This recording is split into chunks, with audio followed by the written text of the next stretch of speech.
Turkey's Erdogan says, Europe reaping what it sowed, on energy crisis. Here's a summary of the article.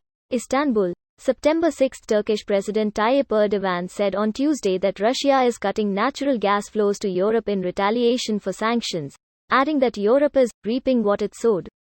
Fears in Europe have increased over a potentially bleak winter after Russia announced it was keeping its main gas pipeline to Germany shut. Russia indefinitely halted the flows through the Nord Stream 1 pipeline and has cut or shut down supplies on 3 of its biggest westward gas pipelines since its invasion of Ukraine began on February 24. Europe is actually reaping what it sowed, Erdogan told reporters in Ankara on Tuesday, adding that sanctions drove Putin to retaliate using energy supplies. NATO member Turkey has sought to strike a balance between Moscow and Kyiv by criticizing Russia's invasion and sending arms to Ukraine, while opposing the Western sanctions and continuing trade, tourism and investment with Russia.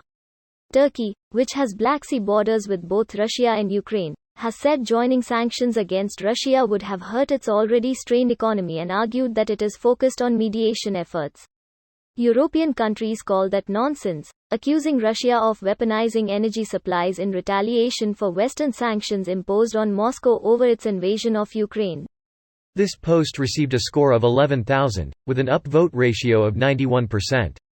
Here are the top comments in response to this article. He's not wrong, but Europe shouldn't compromise with authoritarians, is not the smartest message for Erdogan to be sending right now. That was pretty much my first thought.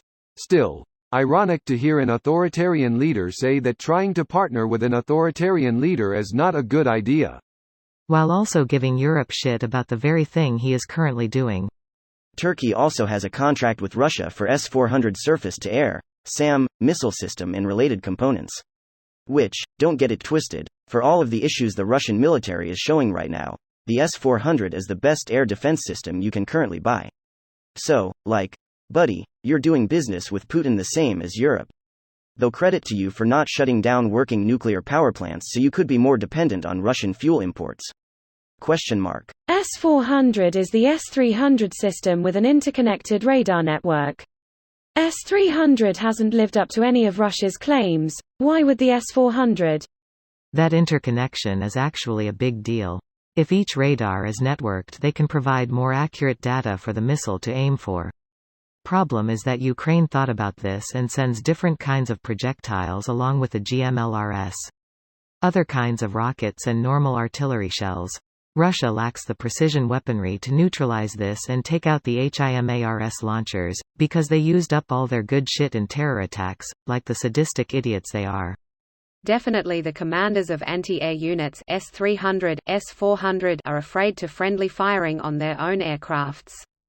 They can't assert air dominance.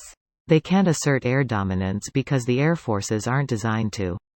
They're supposed to fly around inside the umbrella of air defenses so they don't get turned into craters by superior Western air power. The Russians threw their resources into artillery, they just used almost all of it by now. Obama even let it slip, and I got suspicious when he called Russia a regional power on national television LMAO. I mean, even 4 years ago I was watching a video about military aviation and the hosts talked about how the Russian Air Force hardly has any money for maintenance and training because of all the corruption, so they barely do training sorties and only keep a small stock of 40 actually trained pilots that are comparable to NATO pilots. The rest only get training on combat sorties since they can only afford to send the planes when there's a real job for them. The collapse of the USSR crippled their military power and they haven't been able to get any new military hardware built in any functional number. These are what they hail as their new cutting-edge NATO-crushing hardware, yet they can't even field a whole squadron. This video was automatically created by Reddit to speech. The article and comments in this video were selected from Reddit according to their upvotes, and any paraphrasing was performed by smmry.com, without any human intervention.